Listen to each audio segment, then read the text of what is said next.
31장 24절에서 40절까지 말씀 교독하겠습니다. 오늘은 5월 22일 월요일 아침입니다. 5월 22일자 본문 욥기 31장 24절에서 40절까지 말씀 교독하겠습니다. 만일 내가 내 소망을 금에다 두고 순금에게 너는 내 의뢰하는 바라 하였다면, 만일 재물의 풍부함과 손으로 얻은 것이 많음으로 기뻐하였다면, 만일 해가 빛남과 달이 밝게 뜬 것을 보고 내 마음이 슬며시 유혹되어 내 손에 입맞추었다면, 그것도 재판에 회부할 죄악이니 내가 그리하였으면 위에 계신 하나님을 속이는 것이리라. 내가 언제 나를 미워하는 자의 멸망을 기뻐하고 그의 재난을 당함으로 즐거워하였던가. 실상은 나는 그가 죽기를 구하는 말로 그의 생명을 저주하여 내 입에 범죄하게 하지 아니하였노라. 내 장막 사람들은 주인의 고기에 배부르지 않은 자가 어디 있느뇨 하지 아니하였는가. 실상은 나그네가 거리에서 자지 아니하도록 나는 행인에게 내 문을 열어 주었노라. 내가 언제 다른 사람처럼 내 악행을 숨긴 일이 있거나 나의 죄악을 나의 품에 감추었으며, 내가 언제 큰 무리와 여러 종족의 수모가 두려워서 대문 밖으로 나가지 못하고 잠잠하였던가. 누구든지 나의 변명을 들어다오. 나의 서명이 여기 있으니 전능자가 내게 대답하시기를 바라노라. 나를 고발하는 자가 있다면 그에게 고소장을 쓰게 하라. 내가 그것을 어깨에 매기도 하고 왕관처럼 머리에 쓰기도 하리라. 내 걸음의 수요를 그에게 알리고 왕족처럼 그를 가까이 하였으리라. 만일 내 밭이 나를 향하여 부르짖고 반이랑이 함께 울었다면, 만일 내가 값을 내지 않고 그 소출을 먹고 그 소유주가 생명을 잃게 하였다면, 밀 대신 가시나무가 나고 보리 대신에 독보리가 나는 것이 마땅하니라 하고 욥의 말이 그치니라. 아멘. 네, 오늘 말씀의 키워드는 억울함입니다. 억울함. 오늘 전체적인 말씀을 요약하면 이런 내용이죠. 욥은 지금 법정에서 최후 진술을 하듯이 자신의 억울함을 지금 호소하고 있습니다. 그는 우선 하나님 앞에서 자신이 부끄럽게 살지 않았다고 이렇게 말합니다. 재물을 탐하지도 않았고 또 우상 숭배를 또 하지 않았다 이렇게 주장합니다. 또한 사람들에게도 함부로 대하지 않았다 이렇게 말을 하죠. 만약 자신에게 이런 죄가 있다면 자신은 어떤 벌도 달게 받겠다. 그러니 나의 지금 변론을 들어달라고 호소합니다. 욥이 억울하다고 호소하면서도 이렇게 당당한 이유는 무엇일까? 이가 이렇게 친구들이 얘기를 하고 또 고난을 당하면서도 그가 이렇게 당당할 수 있는 이유는 무엇인가? 이것이 오늘의 질문입니다. 이 첫 번째로 24절에서 28절까지 말씀을 근거로 하나님 앞에서 부끄럽지 않게 살아왔다고 생각하기 때문에 이런 당당함을 보이는 것이죠. 사람이 정말 자신이 진실이라고 굳게 믿는다면 어떤 모진 고난이 오고 힘든 일이 생겨도 그것을 철회하지는 않죠. 그죠? 여러분, 지동설을 주장했던 갈릴레오가 그 압박에 못 이겨서 태양이 돌아 지구가 돌아 이렇게 말했을 때 그것을 못 이겨서 태양이 돕니다 이렇게 말을 해놨지만 나올 때 그래도 지구가 도는데 이렇게 말한 거죠. 그것을 굽히지를 못하는 거죠. 그게 진실이라고 믿으니까. 만약에 그 사람이 가짜를 진짜라고 말하고 있는 걸 자기가 알고 있다고 칩시다. 자기가 엉망으로 살고 그랬는데 그러면은 그런 부담을 끌어안고 계속해서 어려움을 당할 이유가 없죠. 가짜를 붙들려고. 욥은 지금 31장까지 쭉 오면서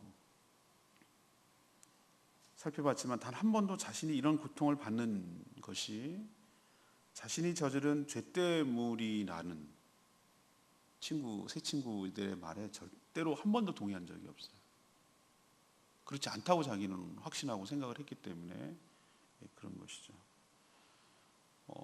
지금 오늘 31장 묵상하는 것은 욥이 어떤 면에서는 그 법정에서 최후 진술하는 그런 성격이 있어요. 우리도 재판을 할 때 이번 주에 아마 그 처음으로 최순실 박근혜 게이트의 첫 번째 재판이 일어날 걸로 보는데, 첫 번째하고 마지막 재판은 반드시 참여해야 돼요. 그 중간은 물론 변호사들만 나와도 되는데 첫 번째는 그 사람인지 고발을 당하고 한 사람인지 확인을 하는 작업, 그리고 이러한 것 때문에 기소당했다는 것을 확인해야 되기 때문에 반드시 참여해야 되는 거고요.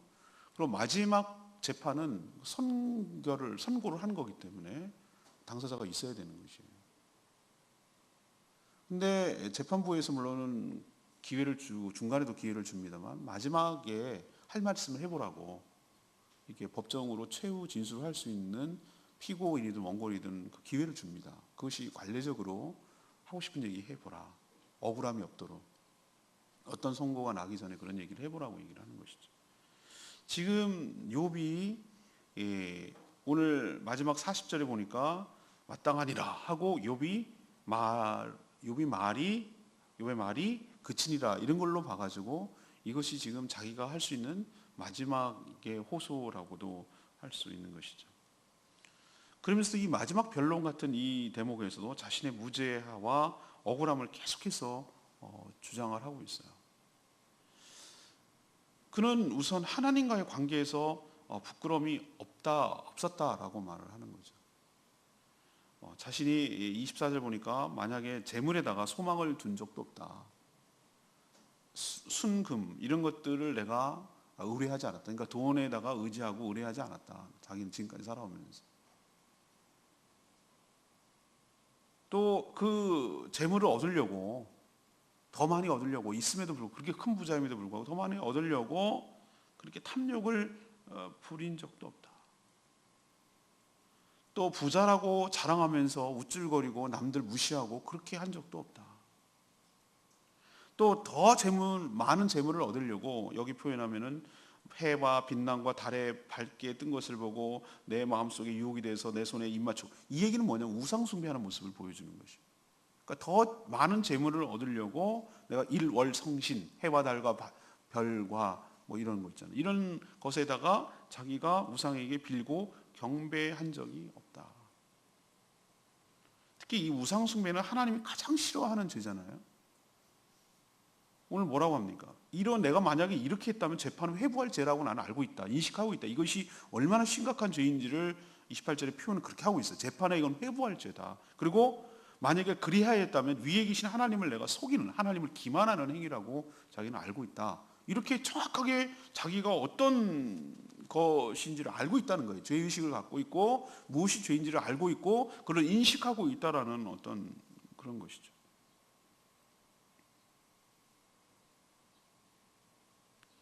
우리가 이렇게 말하기가 참 쉽지가 않습니다. 우리 여러분이라면 어떻게 이렇게 말할 수 있어요? 나는 평생도록 정말 떳떳하게 살았습니다. 이렇게 여러분 말할 수가 있습니까? 전 솔직히 말하면 말 못해요. 전 그렇게 말 못하겠어요. 전 오히려 하나님 이 죄를 용서해 주십시오. 실제가 그래요. 실제가 하나님 정말 죄인입니다. 저는 하나님 죄인입니다 라고 밖에 할 말이 없겠어요. 이렇게 말할 수 있는 것은 둘 중에 하나예요. 진짜거나 아니면 뻔뻔하거나. 근데 욥의 일관성 있는 이 태도를 볼 때 정말로 그는 글쎄 자기가 인식 못하고 자기가 몰랐을 수는 있어요. 그렇지만 적어도 자기가 인식하는 범위 내에서, 자기가 알고 있는 범위 내에서는 그렇게 살아온 것이죠. 제가 여러분에게 말씀드리잖아요. 우리가 하나님 앞에서 정말로 부끄럽지 않다면 자기 자신에게 부끄럽지 않게 될 줄로 믿습니다. 사람의 문제가 아니에요. 제 문제는 하나님의 모든 것을 알고 계시는 하나님께 부끄럽지 않게 살아야 되는 것. 그렇게 될 때 내 자신에게 내 자신을 바라볼 때 부끄럽지 않은 삶을 살 수가 있는 것이에요.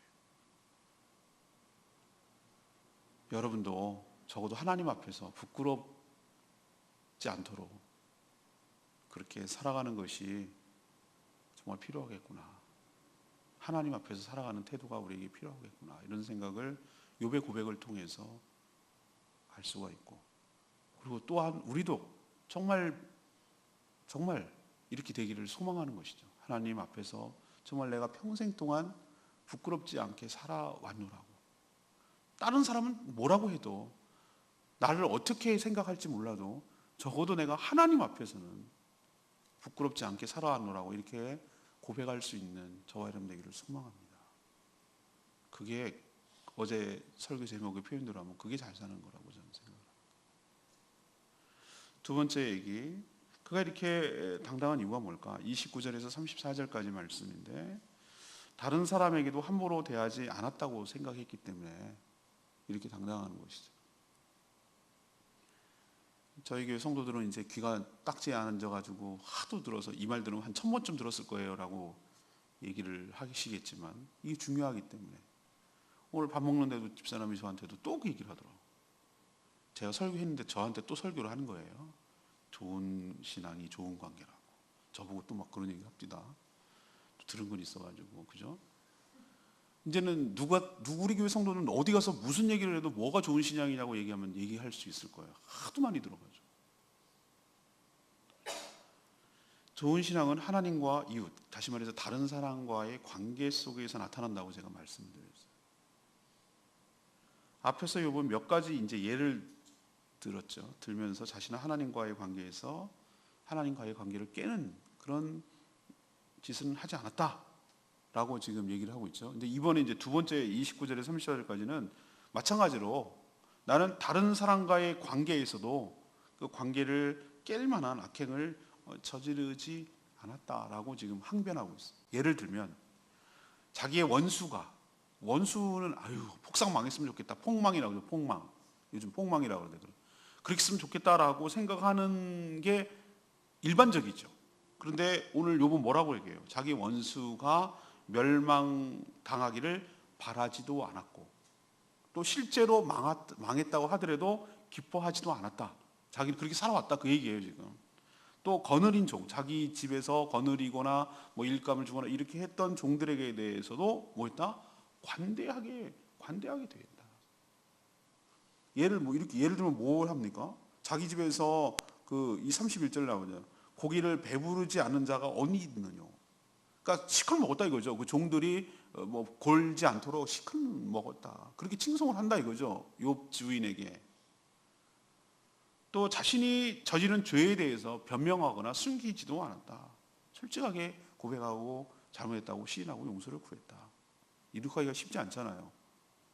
그죠? 권위가 있을수록 더 하기 쉽지가 않습니다. 그게 대단히 어려운 거라는 거 여러분 아시잖아요. 끝까지 아니라고 하는 전 대통령 보세요. 아니라고 하잖아요. 자기는 죄 지은 게 없다잖아요. 뻔뻔하게 그러잖아요. 그러니까 더 화가 나는 거잖아요.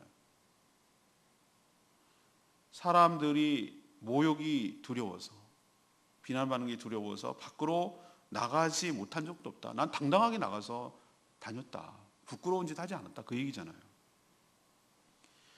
앞에도 말했지만 어느 누가 이렇게 당당하게 말할 수가 있겠습니까? 이거 정말 쉽지 않은 일이잖아요. 물론 우리는 욥이 말한 것만 갖고 그가 진짜로 전혀 죄가 없다고 이렇게 말할 수는 없죠. 하나님 보시기에 또 있을 수 있잖아요. 하지만 자기 스스로 이렇게 말할 수 있다는 것이 저는 놀랍기도 하고 저는 진심이 느껴지는 거예요. 저는 이런 생각을 해요. 하나님, 이런 기도는 저는 잘못됐다고 생각해요. 옛날에 그런 기도, 제가 어렸을 때 그런 기도 많이 들었던 것 같아요. 그 선생님들이, 그러니까 목회자들이 잘못 기도를 한 거를 그대로 듣고 배운 거지 뭐. 그게 어디서 했겠어요, 성도들이. 주님, 제가 한 주간 살면서 알고 지은 죄, 모르고 지은 죄를 용서해 주시고 뭐 이런 기도를 하더라고요. 근데 지금 기억이 났어요. 그게 생각이 나는데, 정말 과연 하나님께서 자기가 인식하지 못한 자, 다시 말해서 내가 모르고 지은 죄도 하나님께서 실토하라고 얘기를 할까?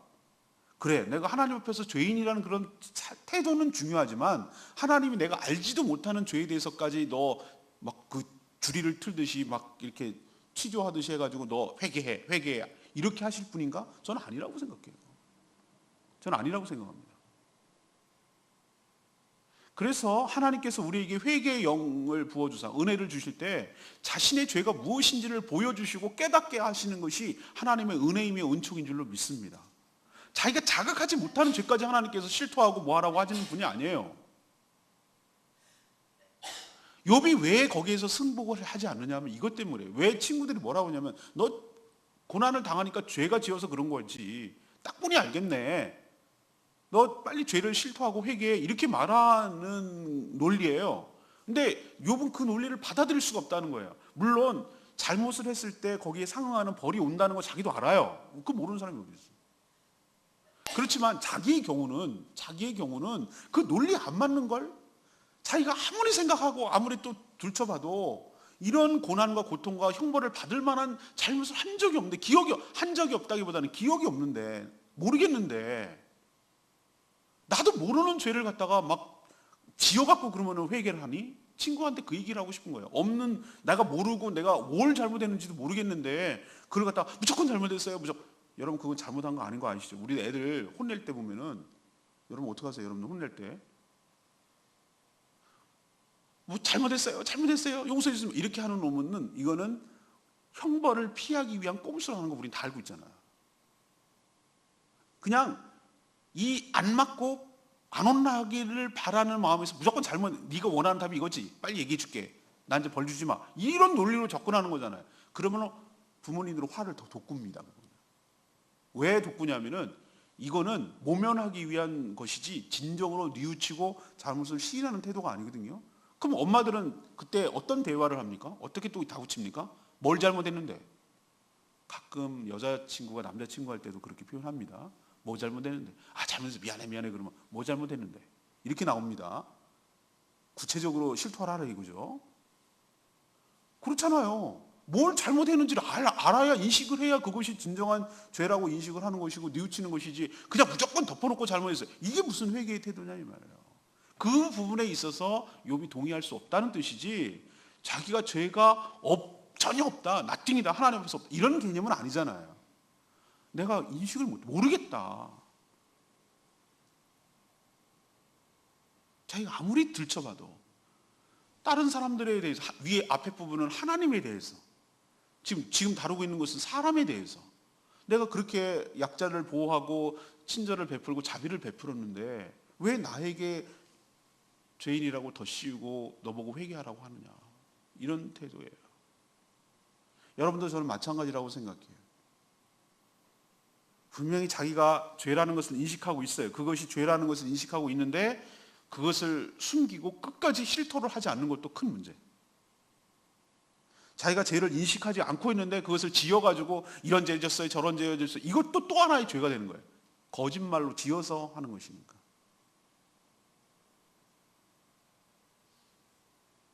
여러분도 진정한 회개의 태도가 있었으면 좋겠습니다. 내가 저지른 죄에 대해서는 반드시 회개를 해야 되는 것이에요. 그러나 여러분이 인식도 못한 죄에 대해서 그냥 뭐 자백하듯이, 자백이 아니죠. 그거는 그냥 강압에 못 이겨가지고 그래야만 될 것만 같고 빨리 모면하고 싶어가지고 이게 힘드니까 그렇게 하는 것은 저는 올바른 태도가 아니라고 생각해요. 진정으로 참된 회개가 무엇인지를 깨닫고 여러분이 알고 있는, 분명히 인식하고 있는 이것이 죄라고 깨달을 때 그때 진심으로 회개하고 용서를 구하고 그렇게 살아가게 되기를 바랍니다. 진정한 회개가 우리를 한 뼘씩 성장시켜요. 그 전까지는 자기가 죄라고 인식 못했지만 비로소 그 죄라는 걸 인식하게 될 때 우리의 신앙이 성숙해가는 거예요. 세 번째 얘기, 35절에서 40절까지 말씀. 죄가 있다면 어떤 벌도 달게 받겠다는 각오가 있기 때문에 이렇게 당당한 거예요. 욥이 죄가 있으면서도 벌을 받지 않겠다는 그런 파렴치한 사람이 아니죠. 자신도 하나님의 공의로운 심판이 있음을 자기도 확신하고 있어요. 이 사람이 하나님의 존재를 안 믿는다든지 하나님의 공의롭지 못하든지 이렇게 주장하는 건 아니잖아요, 욥이요. 당연히 죄가 있으면 마땅히 벌을 받는 것이 곧 하나님의 공의라고 욥도 주장해요.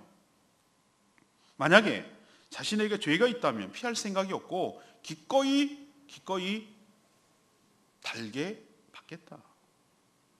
그렇지만 오늘 35절 말씀대로 오히려 지금 자기에 대한 고발장이 공개되고 하나님 앞에서 정식으로 재판이 열리고 진행되기를 소망하고 있어요. 지금 욥이 답답해하고 억울해하는 것은 뭐냐면은 내가 뭔지도 모르는데 지금 당하고 있어요. 우리는 변호를 하기 위해서는 그러니까 검사가 뭐냐면 공소장이라는 것을 공개하게 돼 있어요. 재판부에도 공개하고 피의자에게도 공개하게 돼 있어요. 왜? 뭐 때문에 죄를 고발했는지를 알아야 거기다 디펜스를 할 거 아니에요. 변호를 할 거 아니에요. 지금 욥이 억울해하고 답답해하는 것은 뭐냐면은 공소장이 없어. 공소장. 이러이러한 죄 때문에 네가 이렇게 벌을 받는다는 어떤 형벌을 받는다는 공소장이라도 있으면, 그리고 지금 정식으로 재판이라도 열리면은 지금 욥이 지금 내가 무죄예요라는 것을 갖다가 처음부터 전 아니에요라고 빨리 이거 피해주 이렇게 말하는 게 아니라 정식으로 재판이 열리길 바라고 있어요. 누구 앞에서? 하나님 앞에서. 그러면 자기가 무죄를 밝혀지게 될 거라고 자기는 확신하고 있기 때문에. 근데 지금 뭐죠? 그런 재판 과정도 없고 어떤 변호하는 과정도 없고 호소할 길도 다 차단되어 있고 공소장도 모르겠고 뭐 때문에 이렇게 당하는지도 모르겠고, 그러니 정말 답답해하고 힘들어하는 거예요. 우리 인생도 그래요. 우리 인생이 다 알아서 살아갑니까? 모르는 거 투생이에요. 우리는 알려주는 게 몇 번 하나 될까 생각해요. 여러분, 여러분이 인생을 알고 우주를 알고 저 세계를 알겠어요? 수족관 안에 있는 물고기가 수족관 바깥에 있는 세계를 알겠어요? 알아도 이만큼 아는 거지. 수족관 안에 하나님의 세계를 우리가 어떻게 알겠냐고. 왜 갑자기 물이 뜨거워졌지? 아니, 저 큰 상으로 어디서 나타난 거야? 수족관 얘기입니다. 수족관 얘기. 왜 이렇게 오늘 물맛이 짭짤하다냐? 이걸 어떻게 알겠어요? 아니, 오늘 또 왜 뜰 채로 갖고 왜 이렇게 막 휘젓고 다니냐, 누가? 어떻게 알겠어요? 이해를 못 하는 거지. 인생은 제가 말씀드렸잖아요. 이해돼서 사는 게 아니라 믿음으로 살아간다고. 내가 이해할 수 없는 일, 그래요. 내가 이해할 수 없지만 하나님 이해하고 계세요. 하나님 다 알고 계세요. 하나님을 알고 계신다고. 이해한다고, 이 모든 상황을. 나는 이해를 못해요. 모르니까. 그렇지만 하나 믿음이 있어야 돼. 이 모든 것들이 나를 해롭게 하려는 것이 아니라 하나님께서 나를 유익하게 하는 것이고 나를 좋게 하려는 것이고. 동물 참 좋아한다고 그랬잖아요. 고양이들 얼마나 웃기는지 몰라요. 고양이들 뭐 좀 먹어보겠다고 돌아다니는 길냥이들 말이지, 깡통 속에 대가리 박아갖고 푹 빠졌는데 못 빼는 거예요. 못 빼. 그리고 갱갱거리고 막 이리 받고 저리 받고 돌아다니는데 사람이 불쌍한 거예요. 그래갖고 그거 붙잡아가지고 그 벤치 이렇게 잘라가지고 깡통을 잘라가지고 떼내주려고 하는데 지 잡아 먹는 줄 알고 막 요동치고 난리 치잖아요. 그걸 어떻게 알겠어요? 고양이가 그 순간에 날 얘기하는 애들이 잡아가지고 어떻게 하려는 거 아니야? 모르는 거죠. 나 이제 죽었구나 이렇게 생각하지만 사실은 알고 보면 그 깡통에서 머리를 빼주려고 하는 거잖아요. 우리가 꼭 그런 꼴을 당할 때가 많단 말이에요. 이해를 못해요. 우리는 다 일어나는 일들에 다 어떻게 이해를 하겠어요? 몰라요. 그렇지만 하나 분명한 사실은, 뭘 그래서 믿음이 필요하다고 말하냐면 신뢰가 필요해요. 하나님에 대한 신뢰가 필요해요. 이 모든 것들이 이해할 수 없지만, 당황스럽지만, 그렇지만 이 모든 것들이 나의 유익을 위한 하나님의 배려이며 은혜이며 축복이며 다루심인 줄로 믿습니다. 이런 믿음이 필요하다고.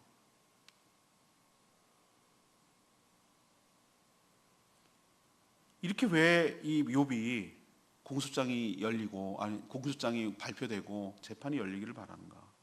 그렇게 해야만 하나님께 더 가까이 나갈 수 있고 하나님을 배울 수 있고 하나님께 아뢰 수 있기 때문에, 자신의 답답함을 얘기할 수 있기 때문에. 그리고 35절에 뭐라 합니까? 이제는 자기는 자신의 억울함과 답답함을 다 밝히고 할 말 다 했다 이거예요. 이제 나는 내가 할 말은 다 했다. 못할 말은 없어. 다 했다. 이제는 하나님께서 그 침묵을 깨시고 자신에게 대답할 차례라고까지 이는 당당하게 얘기를 하는 거예요. 이렇게 말할 사람이 없어요. 이제는 하나님 말할 차례입니다. 이제는 침묵을 깨시고 나에 대해서 얘기를 해 주십시오 라고 요청할 정도예요. 사람이 죄 짓는데 주저하는 이유는 뭐죠? 하나님의 감찰, 그리고 하나님의 공의로운 심판 때문이에요. 우리도 하나님을 경외하며 살아가야 될 필요가 있는 줄로 압니다. 벌을 달게 받을 각오가 되어 있는 사람이 당당하게 살 수가 있는 것이. 비겁하게 죄를 지었는데도 불구하고 벌은 받고 싶지 않다고, 달콤한 죄는 다 취하고 싶으면서 거기에 대한 책임은 다 받고 싶지 않다고 말하는 이게 문제예요.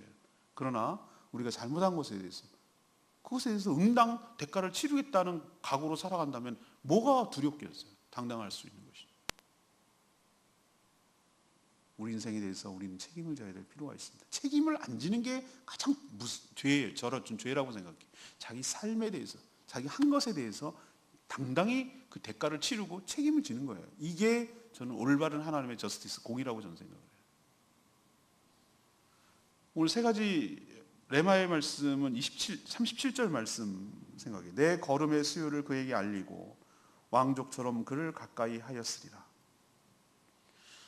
제가 표현했죠. 우리는 신약의 적용을 받아서 욥이 그렇게 바라고 원하던 모든 것들을 다 누리고 있는 줄로 압니다.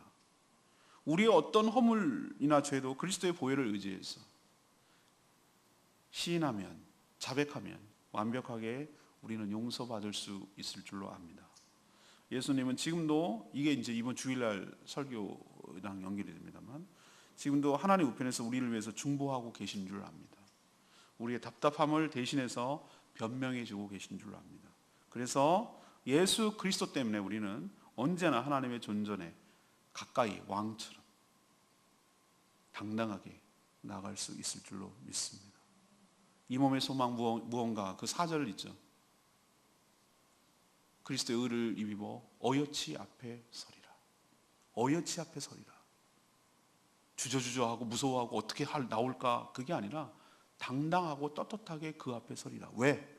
그리스도의 보혈을 덧입어서, 우리의 의가 아닌 예수 그리스도의 보혈의 그 의로움 때문에, 보혈로 덮인, 그래서 모든 허물이 가려진 그 그리스도의 의로움을 덧입고 나가기 때문에 죄인인 우리가 아니라 용서받은 죄인, 용서받은 의인으로서 하나님 앞에 나갈 수가 있기 때문에 욥이 그렇게 고백했듯이 우리도 왕족처럼 당당하게 하나님 앞에 나가게 되리라.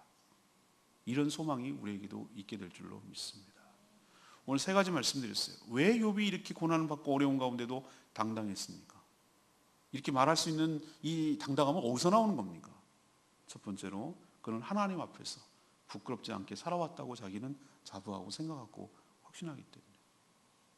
두 번째는, 다른 사람에게도 나는 함부로 대하지 않았다고 자기는 생각하기 때문에. 세 번째는, 자기가 죄가 있는데도 불구하고 피하려고 하는 것이 아니라 죄가 있으면 당연히 당당하게 벌을 받겠다라는 그런 각오가 되어 있기 때문에 이렇게 그는 당당할 수가 있는 것이.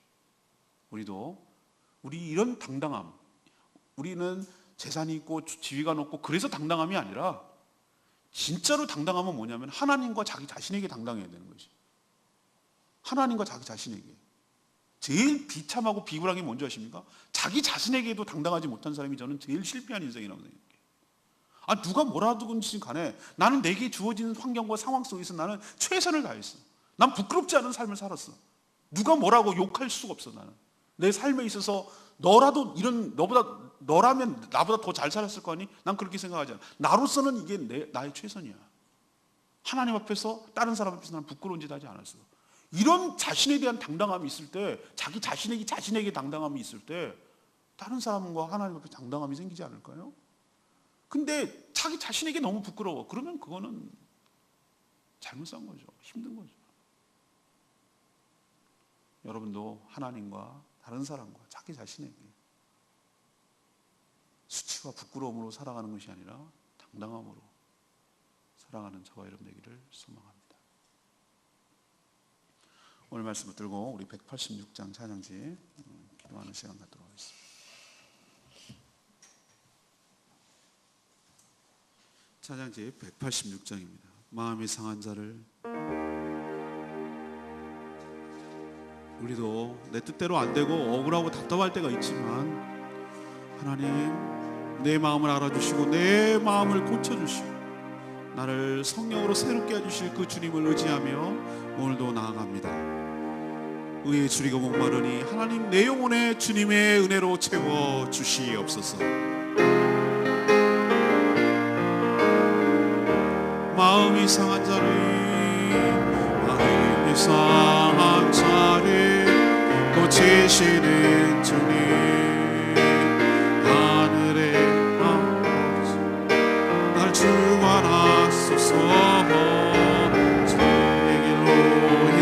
치유하사 자유케 하소서. 새 일을 행하사 웃게 하소서.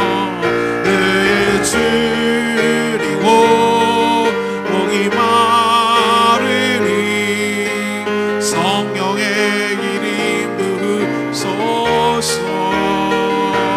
내 줄이고 목이 마르니 내 잔을 채워주소서.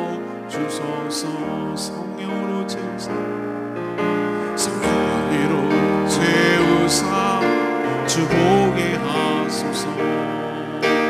주의 임재 속에 은혜 알게 하소서. 주의 뜻에 살아가리 세상 끝날까지. 나를 믿으시고 새날 열어주소서. 그의 줄이고 목이 마르니 성령의 길이 부으소서. 그의 줄이고 목이 마르니 내 배를 채워주소서.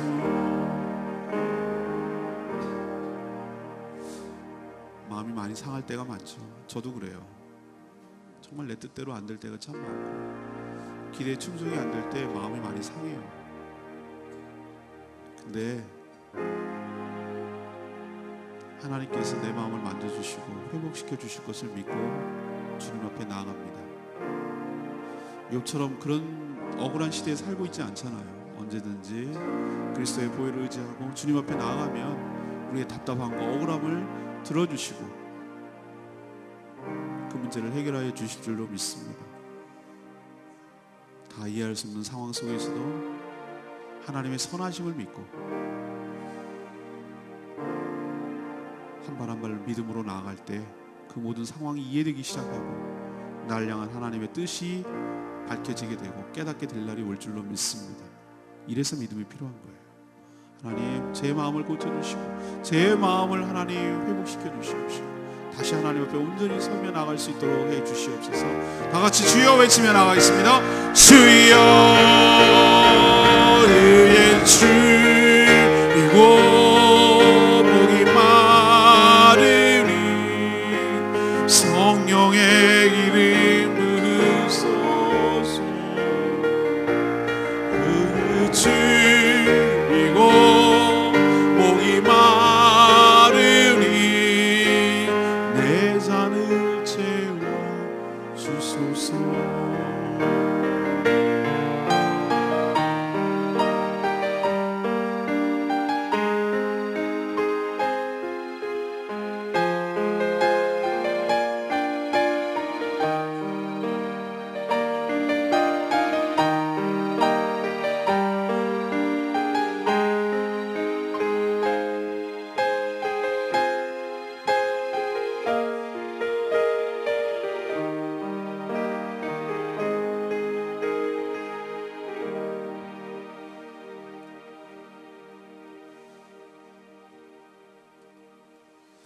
하나님, 참 저희는 욥처럼 그렇게 당당하지도 떳떳하지도 못한 진짜 죄인들입니다.